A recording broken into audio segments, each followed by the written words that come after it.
most sports, bass fishing is the only arena where getting older is a blessing.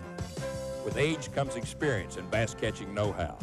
At 52 years old, Roland Martin tried retirement, but missed the excitement of the Bassmaster Tournament Trail. After a 2-year hiatus, he's back on the tour and ready to prove he's still the winningest all-time pro on the Bassmaster Tournament Trail. I don't get tired of winning. That's a fun thing. It's a real exhilarating thing. Makes you feel really proud of yourself. And once you've established yourself as a winner, you kind of won't hardly settle for anything less. It's funny, once you set those kind of standards, it's hard to accept anything, you know, like a real blowout deal where you don't catch anything. That's one of the reasons why I quit, because I had a couple bad tournaments a couple years ago, and so I said, to heck with it. If I can't fish better than that, I'm just not going to fish. But then I thought about it, and I said, well, you know, I just need to get better prepared. I need to get a better frame of mind. I think I have the ability to continue to fish and continue to win tournaments. I just have to get my head on straight. So this is the proof of that. 17 career wins, 9 times the Bass Angler of the Year. Roland Martin has made a lasting footprint on the Bassmaster Tournament Trail. He pioneered deep water structure fishing, developed the principle of pattern fishing for bass, and designed numerous lures, tackle, and electronic gear. The innovator, Roland Martin, always seems to stay one step ahead of the competition, and certainly that's the case today. Our Bassmasters TV cameras are covering the Bassmaster Top 100 on the Connecticut River at Hartford, the first time for a tour stop here. Roland Martin's caused quite a bit of comment about where he's fishing. He's running upstream through rocks and rapids to reach some untapped smallmouth waters. Conventional bass boats aren't suited for this river run, but with a jet drive equipped rig, an ingenious pro can navigate the shallow shoals and gain a possible advantage. But downstream, the Connecticut River also has a good largemouth bass fishery, and these top 100 pros will figure out how to catch them. Stay with us. I'm Bob Cobb. The Bassmasters will be right back with the Connecticut Top 100.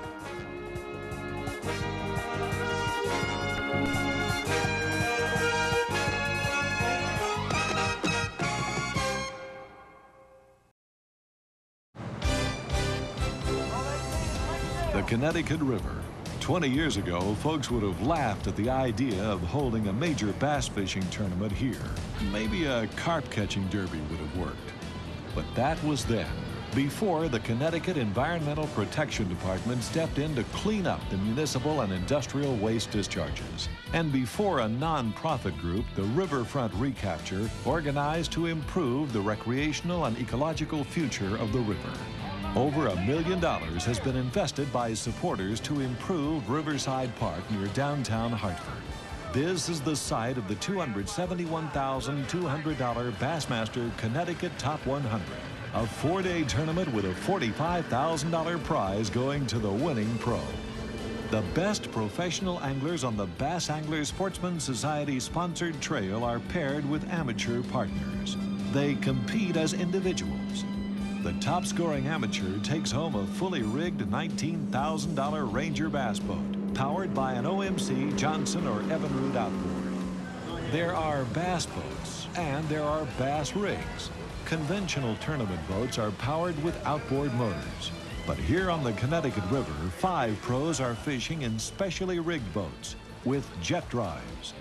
Kim Stricker, winner of the Michigan Top 100, explains why. A regular lower unit, as you know, has a propeller on it.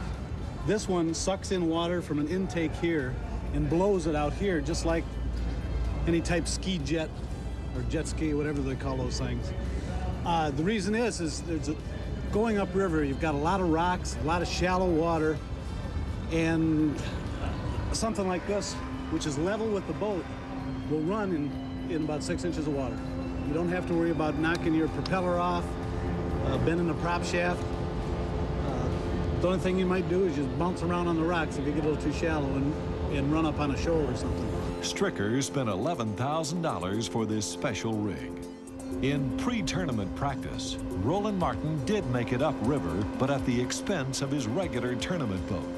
So now he's opted for a jet drive powered aluminum rig. This special boat runs in thin water, but top end speed is under 30 miles per hour. Other jet boats are being piloted by Missouri pro Stacy King, also Charlie Ingram of Tennessee and Claude Fishburne of Georgia.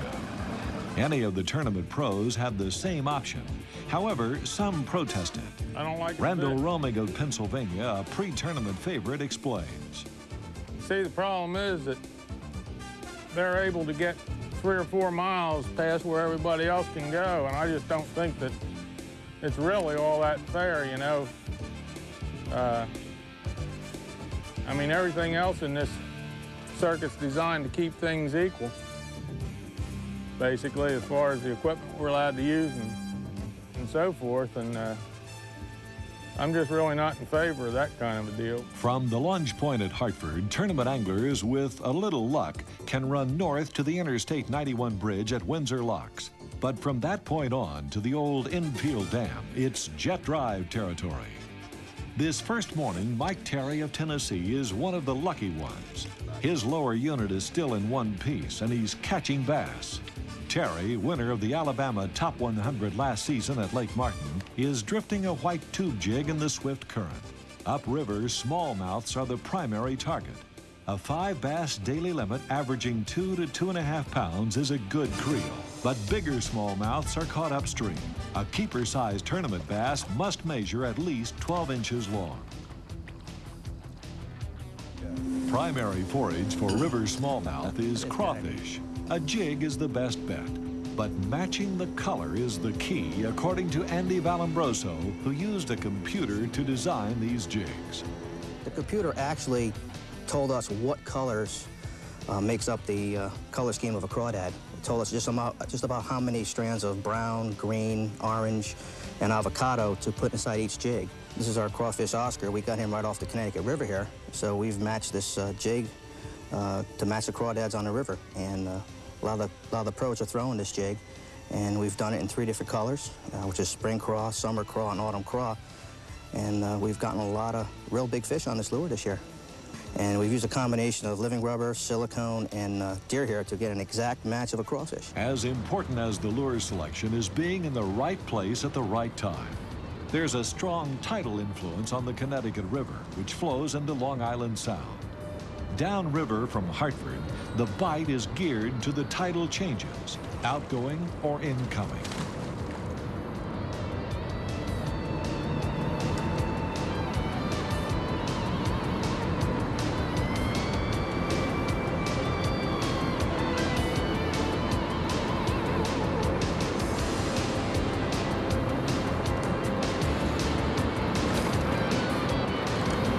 Most local Bassmasters fishing the river prefer the outgoing tide. However, Randy Romig says the incoming tide is best to fish this grass line when the bass are concentrated in the cover. I think what happens is that the fish will pull off that little grass line when the tide gets real low like it is now. And they're just scattered out in here and they're very difficult to catch. But when that tide starts coming back in and gets about a foot or so over top of that grass, they'll move back up and start feeding, and they become pretty easy to catch.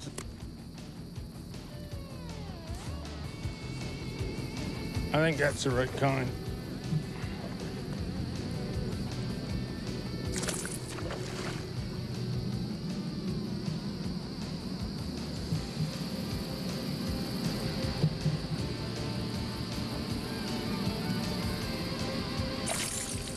I'm catching 90% of them on a rattle trap, a little 1/4 ounce rattle trap.